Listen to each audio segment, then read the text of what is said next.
दुष्ट का बड़ा विचित्र स्वभाव होता है। सुनहु असंतन केर स्वभावु, भूले हूं संगति करिय नकाऊ। दुष्ट का स्वभाव सुनो, असंतों का स्वभाव सुनो। ये लक्षण बताए जाते हैं, जिनमें लक्षण हो दुष्ट है उसका कभी संग नहीं करना चाहिए। तिनकर संग सदा दुखदाई, जिम कपिलहि घालई हरिहाई। जंगली गाय सीधी गाय को जैसे मार डालती है, ऐसे दुष्ट पुरुषों का संग, जो साधु स्वभाव के जन होते हैं, उनकी हानि कर देता है। ऐसे दुष्ट पुरुषों का कभी संग न करे। खलन हृदय अति ताप विसेखी, जरहि सदा पर संपत्ति देखी। ये दुष्ट लोगों का एक स्वभाव होता है, वो दूसरे को सुखी देखकर, संपत्तिवान देखकर इनके हृदय में बड़ी जलन पैदा होती। दुष्ट का स्वभाव होता है कि हम भले भूखे रह जाएं लेकिन इनको नहीं खाने देंगे। वो बड़ा दुष्ट इसीलिए, उसकी भी महिमा है अपनी, दुष्ट की दुष्टता की महिमा है, साधु की साधुता की महिमा है। तो जरहि सदा पर संपत्ति देखी, जहां को निंदा सुनई पराई, हर सई मनो परी निधि पाई। ये दुष्ट लोगों को अगर दूसरे की निंदा, तो बहुत ऐसे, जैसे महाराज प्रथु ने कहा भगवान की चर्चा सुनने के लिए 10,000 कान हो, तो ये दुष्ट लोग मानो 10,000 कान हो तो निंदा ऐसे बड़े प्यार से सुन रहे। अच्छा, ऐसा लगता है जैसे उनका राज तिलक होने जा रहा है। दूसरे की निंदा सुनने के लिए इतने उत्साहित रहते दुष्ट लोग। काम क्रोध मद लोभ परायण, ये कामी, ये क्रोधी, ये अहंकारी, ये लोभ परायण होते हैं दुष्ट लोग। निर्दय कपटी कुटिल मनायन, इनके हृदय में दया नहीं होती है, बड़े कुटिल स्वभाव के, बड़े कपटी होते हैं। और मलायन, ये पाप का घर होते हैं। बयरु अकारण सबका हुसो, कोई किसी से उनसे मतलब न रखे तो भी वो उससे झगड़ा करेंगे, अपनी तरफ से बैर करेंगे। ये लक्षण है दुष्टों के। और जो कर हित अनहित ताहु सो, जो उनका हित करे उसका भी वो अनहित कर देंगे, उसका भी वो बिगाड़ देंगे पक्का। ऐसे दुष्टों से दूर रहे। झूठे ही लेना झूठे ही देना, झूठे ही भोजन झूठ चबेना, ये झूठ बोलते हैं। इनका लेना देना, भोजन खाना पीना सब झूठ से ही चलता है। बोले मधुर वचन जिमि मोरा, खाई महा आई हृदय कठोरा। ये बोलते ऐसे मीठी बात है कि फंस जाए अच्छे अच्छे। बहुत मृदु भाषण, कैसे जैसे मोर बहुत मीठा बोलता है लेकिन आहार सांप का करता है, बोले ऐसे इनका वचन तो बड़ा मीठा होता है, फंसाने वाला, पर हृदय बहुत विषैला और कठोर होता है। परद्रोही पर दार रत, पर धन पर अपवाद, ते नर पावर पाप में देह धरे मनुजाद। इनका स्वभाव होता है द्रोह करना है। परद्रोही, ये दूसरों से द्रोह करेंगे। परदार, दूसरे की स्त्रियों का एक काम भाव से सेवन करने की चेष्टा करेंगे। दूसरे का धन अपहरण करना, दूसरे के प्रति निंदा करना, ये मनुष्य शरीर में पापमय देह धरे हुए साक्षात ये असुर हैं, राक्षस हैं। लोभई ओढ़न लोभई दासन, शिष्णो दर पर जमपुर त्रासन। ये यमराज से भी नहीं डरते, इनका स्वभाव है लोभ ही ओढ़ना, लोभ ही बिछाना, शिष्ण और उदर, रसेंद्री को तृप्त करना, जनेंद्री से भोग करना, पाप करना और पाप से न डरना। ऐसे दुष्ट होते हैं। काहू की जो सुने बड़ाई, श्वास ले जन जूड़ी आई। अगर किसी की बड़ाई से तो अघा के ऐसे सांस लेते हैं मानो जैसे बुखार में आदमी नहीं, जूड़ी में। ऐसे इनको बुरा लगता है कि इसका अच्छा क्यों हो रहा है, इसकी यशकीर्ति क्यों हो रही, कैसे यशकीर्ति नष्ट हो, कैसे इसका सुख नष्ट हो। और जब काहू की देखें विपत्ति, तो सुखी भय मानो जग नृपति। जब कोई संकट में पड़ा हो, बड़ा दुख भोग रहा हो, तो ये ऐसे सुखी होते मानो इनको राजपद मिल गया हो। स्वार्थ रत परिवार विरोधी, लंपट काम लोभ अति क्रोधी। ये इतने स्वार्थी हैं कि अपने माता पिता को भी पीट सकते हैं, अपने परिवार का भी विरोध कर सकते हैं। ये लंपट, कामी, लोभी, महान क्रोधी दुष्ट जन होते हैं। मातु पिता गुरु विप्र न मानहि, आप गए अरुघा लहि आनहि। ना माता पिता की सेवा, ना गुरु की आज्ञा, ना ब्रह्म ऋषियों का सम्मान। ये ऐसे नीच होते कि इनका अगर संग कर ले तो वो भी नष्ट हो जाए। करहि मोह बस द्रोह परावा, संत संग हरि कथा न भावा। ये अज्ञान के कारण सदैव दूसरों को कष्ट देते रहते, द्रोह करते रहते। इन्हें संत संग अच्छा नहीं लगता, भगवान की कथाएं कभी बैठकर नहीं सुनेंगे। अवगुण सिंधु मंदमति कामी, वेद विदूषक पर धन स्वामी। ये अवगुण के समुद्र है, कहां तक वर्णन करें। जैसे समुद्र था ऐसे ये दुष्ट लोगों के अवगुण अथाह हैं, और ये मंद बुद्धि कामी वेदों की निंदा करते हैं, शास्त्रों की निंदा करते हैं, संतों की निंदा करते हैं, दूसरे का धन कैसे अपहरण हो, हर समय इनके यही दिमाग में चलता रहता है।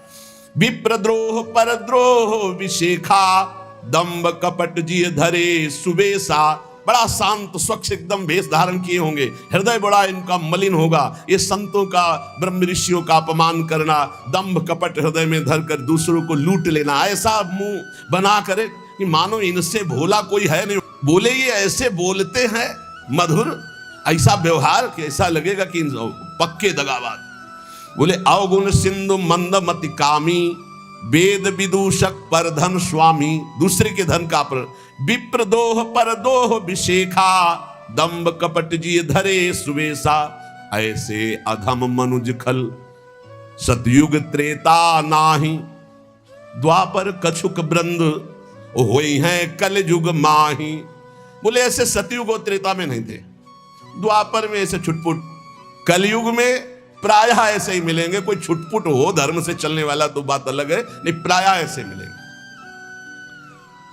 भ्रमण कर रहे थे, एक जगह की बात है, एक व्यापारी चला तो उसके पीछे कुछ लग गए। इसके ऐसी सीआईडी उनको मिली होगी धन के लिए। शाम हो रही थी, वो बहुत विवेकी था। वो एक थाने पे गया, बताया मेरे पास इतना धन है, आदमी हमारे पीछे लगे हैं, रात्रि निकल जाने पर आप हमें सुरक्षित वहां तक पहुंचा दीजिएगा। जो इतना धन की बात सुनकर, उस समय ये 40 वर्ष पहले की बात, ये घटना है, ये कोई कथा हम नहीं सुना रहे, जब भ्रमण कर रहे थे तब की बात है। भ्रमण में बड़े बड़े दृश्य, बड़े बड़े अनुभव सब होते रहते हैं। उन्होंने कहा कि आप लेकर के सो नहीं सकते, आप बाहर सोइए। ऑफिस के बाहर खपरेला पड़ा था और अर्थ रख लिया और कहा सुबह हम आपको गाड़ी से सुरक्षित पहुंचा देंगे। तो उसने कहा हम कुछ भेंट दे देंगे आपको भी। कहा भेंट की आवश्यकता। वो सो गया, उसके लिए बिस्तर लगाया था। जहां 10 बजे रात्रि के, तो बड़ा भारी पीपल का वृक्ष था, उसमें जाके चढ़ के बहुत प्रवीण था। और मदिरा का पान किए उसका लड़का आया, तो सोचा कौन खुलवावे ऑफिस।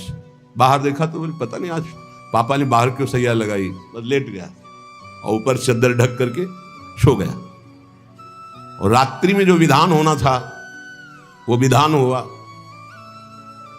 गायब, पूरा सिस्टम गायब, हत्या करके उसको गायब बिल्कुल। क्योंकि कोई उस समय सीसी कैमरा या मोबाइल भी नहीं चलते थे, ना मोबाइल चलते थे ना सीसी कैमरा। अब तो रोज का रोज आधुनिकता बढ़ती जा रही। सुबह हुआ, पेड़ से उतरा और जो वहां के थे ऑफिस, उनको साथ लिया कि आप हमारे साथ रहिए। और गए, बोला सर पैसे, होश उड़ गए, तू कहां था? बोले सर पीपल के ऊपर था। बोले वो आपका कोई आदमी होगा, वो आके सो गया था और पूरा दृश्य हमने देखा है। हक से हुआ कि वो तो मेरा ही लड़का था। सर पैसे, अपना पुत्र खोया, अपना पद खोया, जीवन भर के लिए कारावास हुआ, केवल पर धन स्वामी, दूसरे के धन का अपहरण करने की वृत्ति। बोले ऐसे सतयुग त्रेता में नहीं होते थे। द्वापर में कबूतर शरण आ गया तो उसके लिए अपने पूरे शरीर का मांस दे दिया, और यहां शरण में आए हुए कि हत्या करके धन अपहरण की बात। बोले कलयुग में ऐसे बहुत होंगे, बहुत सावधानी की। तो ऐसा ही था वो नवाब दुष्ट स्वभाव का। अब उसके यहां भेजा रसिक मुरारी जी को कि आप जाओ दुष्ट के पास। रसिक मुरारी जी जे भी चले तो उनके जो शिष्य जन थे उनको बड़ा भय हुआ। रसिक मुरारी जी के शिष्य जो थे वो नवाब की ही सेवा में कुछ पदरत थे, मुनीम जिसे कहते हैं, मुंशी मुनीम आदि पदों पे। उन्होंने देखा कि गुरुजी जा रहे हैं तो भारी अपमान कर देगा गुरुजी का, हो सकता है जान पर भी बात आ जाए, मरवा डाले। अधिक प्रीति मन भाव संदेहा, जब अधिक प्रेम होता है तो फिर महिमा भूल जाई जाती है, लगता है इनकी रक्षा हो। बहुत प्रेम में बहुत एक अद्भुत महिमा होती है कि वो ज्ञान का अपहरण कर देता है। ईश्वरी महिमा का याद नहीं, अगर ईश्वरी महिमा रहेगी तो प्रेम में बाधा पड़ जाएगी। प्रेम में सिर्फ हमारे प्रीतम, हमारे गुरुदेव, इनकी रक्षा होनी चाहिए। रसिक मुरारी जी ने उन लोगों से कहा तुम डरो मत, तो उन्होंने कहा कि सब कुछ बिगड़ जाएगा प्रभु, मैं जानता हूं वो भारी दुष्ट है और आप अगर वहां गए तो ऐसा कुछ करेगा जो हम सह नहीं सकते।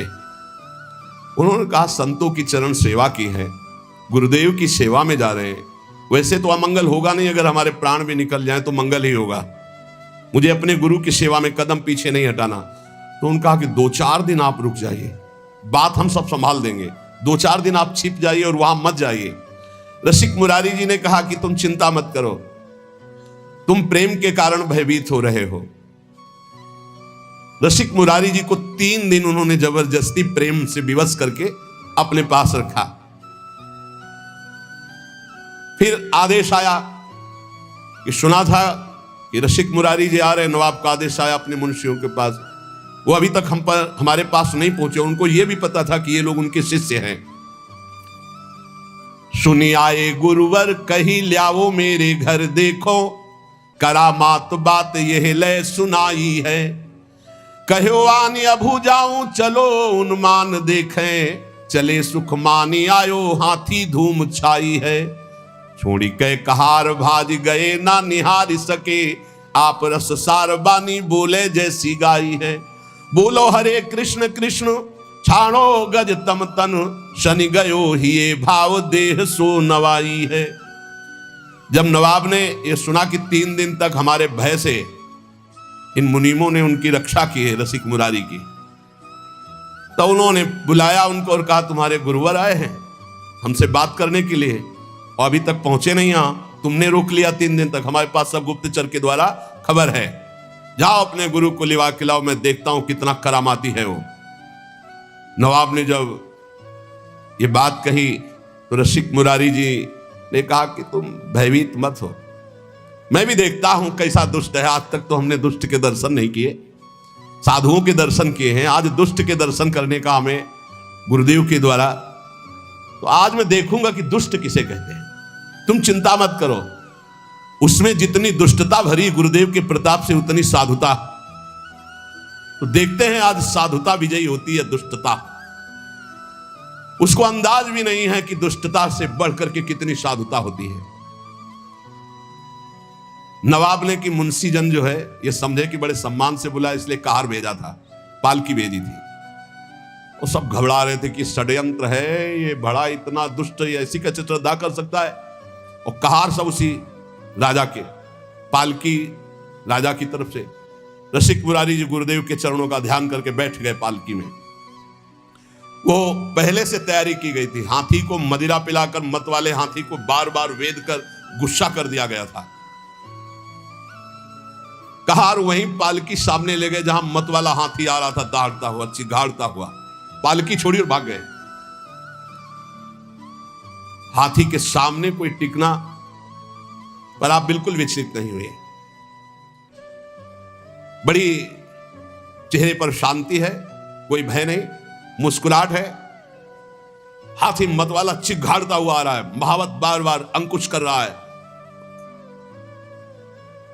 नजदीक गए, ऐसे हाथ फेर दिया, कृष्ण कृष्ण कृष्ण बोलो, कृष्ण कृष्ण बोलो। और देखो तुम भगवान के अंश हो, तमोगुण स्वभाव धारण करके तुम हाथी योनि में हो, तुम्हारा हाथी स्वरूप नहीं, तुम तो भगवद अंश हो।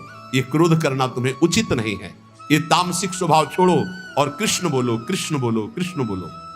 घुटने टेक दिए हाथी ने, मस्तक रख दिया रसिक मुरारी, और वो अपने महल की छज्जे से देख रहा था राजा बादशाह। देखते हैं ये मत वाला हाथी कैसे मारता है, ये जो आ रहे हैं इनके गुरु, देखते हैं इनमें क्या चमत्कार, क्या सामर्थ्य, आज हाथी के पैरों तले कुचलाकर इनको मार डालेंगे। रसिक मुरारी जी ने कहा कृष्ण कृष्ण कहो, कृष्ण कृष्ण कहो। घुटने टेक दिए हाथी ने, मस्तक रख दिया, ये है, और धीरे शब्दों में कहा तुम हाथी नहीं हो, तुम भगवान के अंश हो, भगवान के दास हो, तुम्हें तमोगुणी स्वभाव उचित नहीं है, तुम अपने स्वरूप में आओ।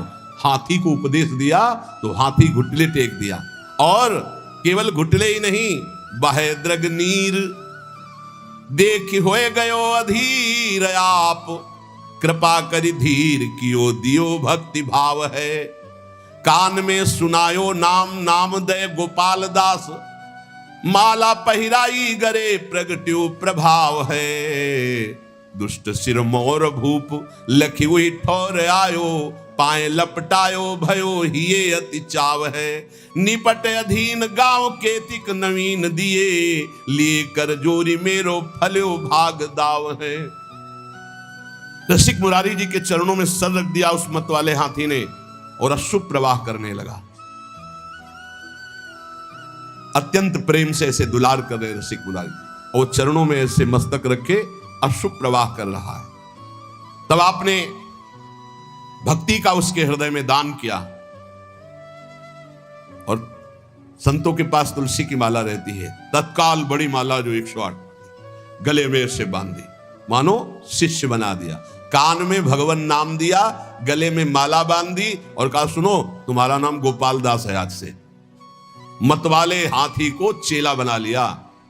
अरे जब मतवाले मन को चेला बना लेते संत जल तो हाथी क्या है? सबसे बड़ा मतवाला हाथी मन है, किसी की कोई भी अंकुश बात नहीं मानता। गले में तुलसी की माला पहना दी, कान में कृष्ण नाम सुनाया और कहा तुम्हारा नाम गोपाल दास है।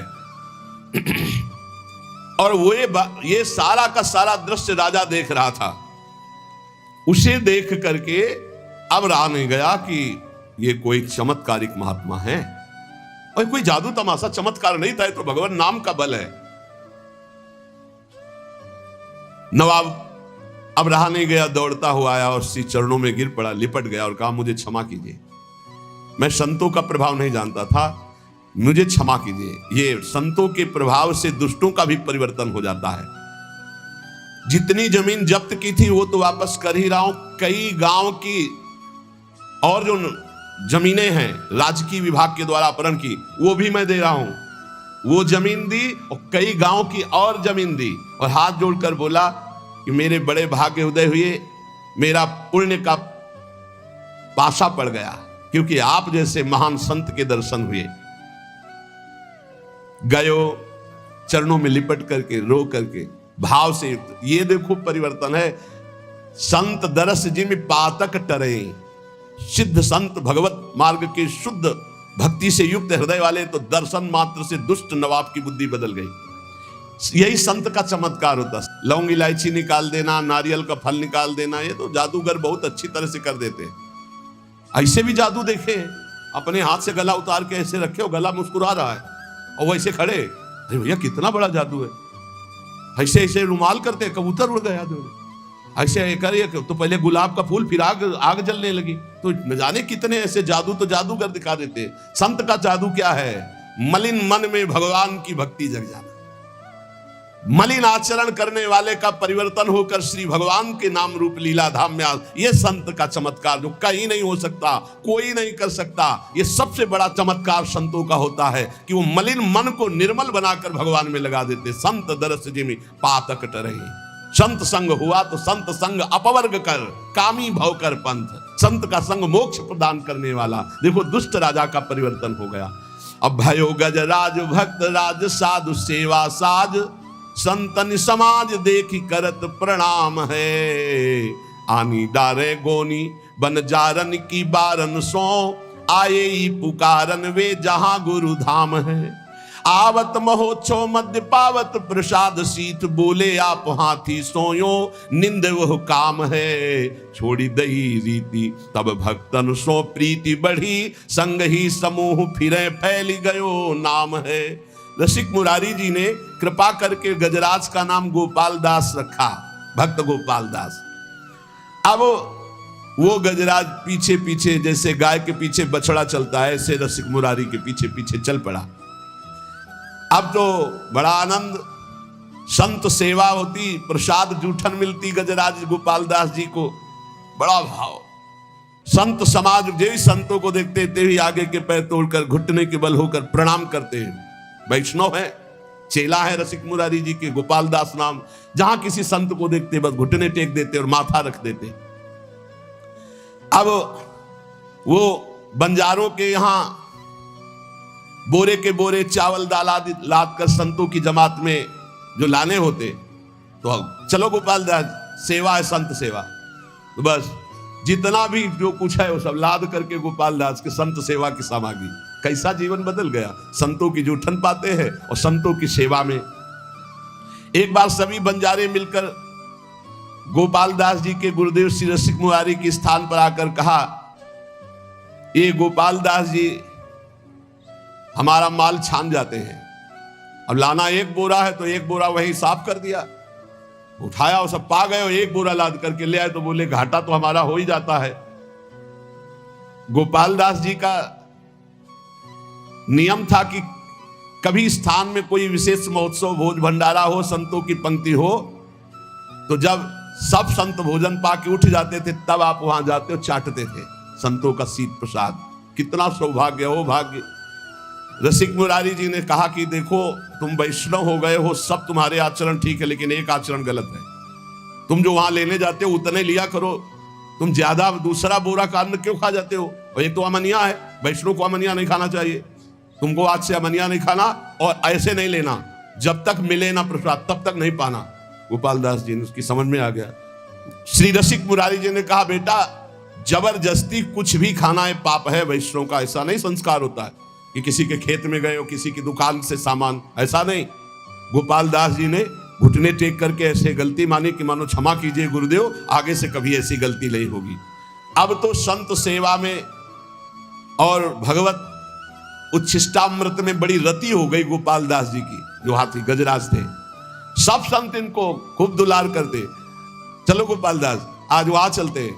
सूंड में चढ़ाया, पीठ में बैठा लिया, संत सेवा घुमा घुमा के, और संत भी बड़े मौजे, 5-5, 10-10 संत बैठ जाते, गोपाल दास जी घुमा रहे। कितना सौभाग्य प्राप्त हो रहा है। गोपाल दास जी का संत सेवा का बड़ा चाव, जैसा संत आदेश करते वैसा ही करते। ये कोई बड़े भाग्यशाली जीव होंगे जो ऐसा सौभाग्य प्राप्त हुआ। नहीं, संत सेवा में अनुराग होना बड़ा कठिन है। कोई संत कहते, भाई गुरु भाई गोपाल दास आज फूल गोभी पाने का मन है, गए बाजार में गए, फूल गोभी की तरफ सूंड करते ऐसे, और जब उसकी तरफ देखते तो चाहे श्रद्धा हो चाहे ना हो, बड़ा तिलक लगा रहता था, कंठी बंधी हुई, और जो एक फूल गोभी देता फौरन वो अपने पास रख लेते, खाते नहीं। जो संत कहते वो मांग के लाते भिक्षा की तरह। दुकान में खड़े हो गए, अमुक सामान की तरफ सूंड करते, तो उसकी हिम्मत ही डोल जाती अपने आप, तो उनको जो देते वो ला के संतों को पवाते।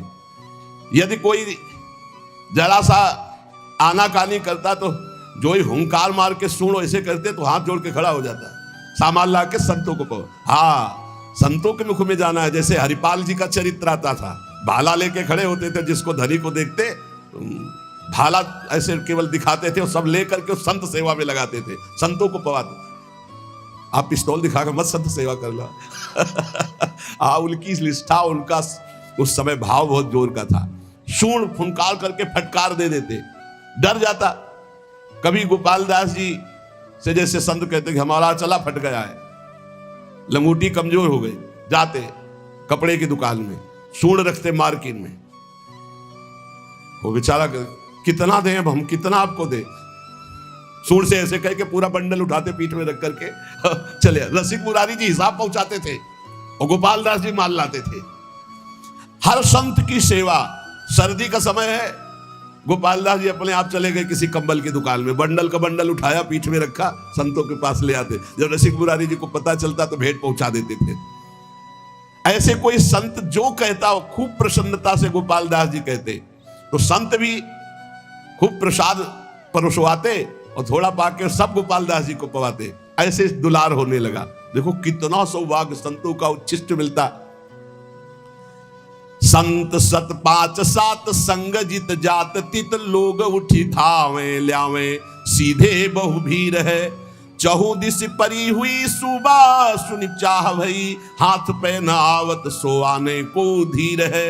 साधु एक गयो गहि लयो भेष दास तन मन में प्रसाद नेम पीवे नहीं नीर है।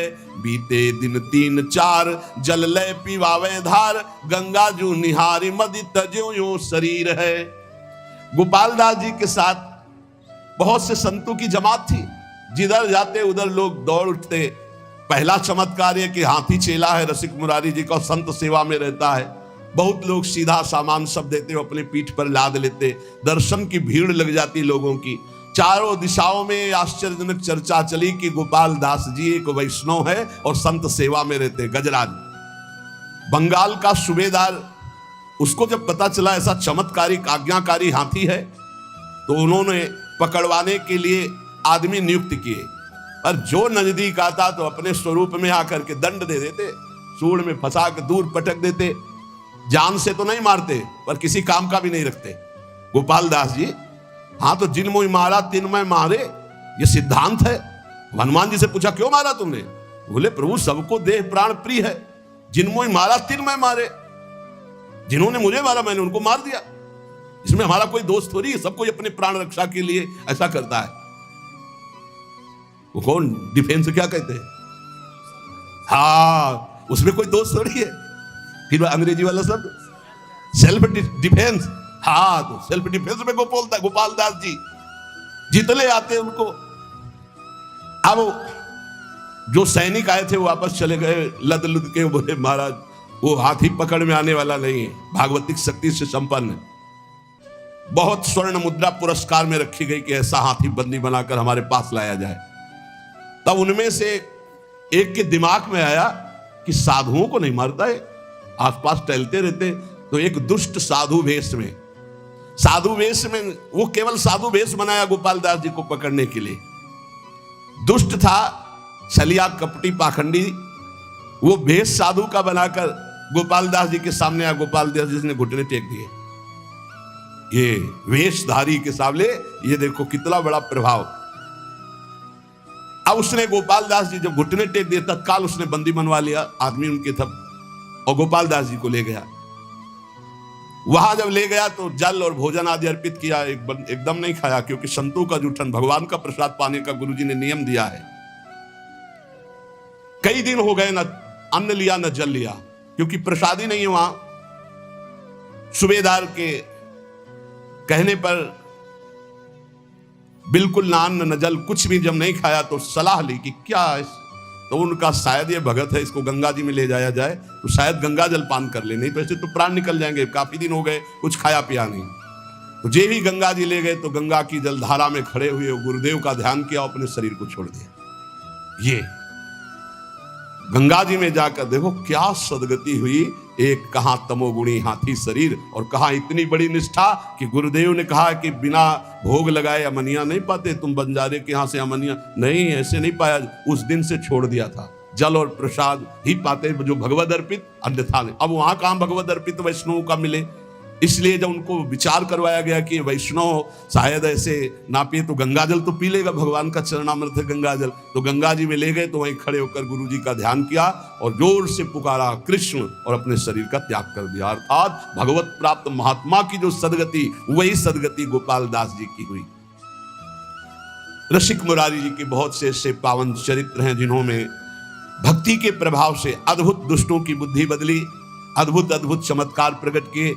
यद्यपि ये चमत्कार स्वतः प्रकट होते हैं, भक्त इनको प्रकट नहीं करता, उसका कोई संकल्प नहीं बनता चमत्कार करने का, पर सूक्ष्म दृष्टि से देखा जाए तो भगवान अपने भक्तों की महिमा प्रकाशित करने के लिए ऐसी लीलाएं करते रहते हैं। तो उपासक को चाहिए गुरु चरण आसक्त होकर गुरु प्रदत्त मंत्र नाम और सेवा में चित्त वृत्ति लगा के इसी जन्म में भगवत प्राप्ति कर ले। यही जीवन का परम लाभ है। यदि भगवत प्राप्ति नहीं तो जीवन बहुत व्यर्थ चला जाएगा। शेष चर्चा आगे। श्री राधा वल्लभ लाल की।